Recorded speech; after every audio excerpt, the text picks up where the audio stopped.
తెల్లవారే వెలుగు రేఖలా పచ్చ పచ్చ పచ్చి మట్టి బొమ్మలా అల్లి బిల్లి వెన్న పాల నురగలా అచ్చ తెలుగు ఇంటి పూల కొమ్మలా దేవదేవుడే పంపగా ఇలా దేవతే మా ఇంట అడుగే పెట్టెనంట బ్రహ్మ కళ్ళలో కాంతులే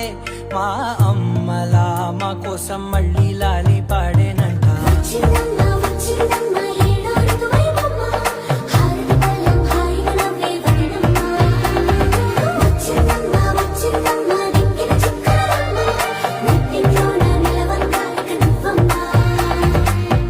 తెల్లవారే వెలుగు రేఖలా పచ్చ పచ్చ పచ్చి మట్టి బొమ్మ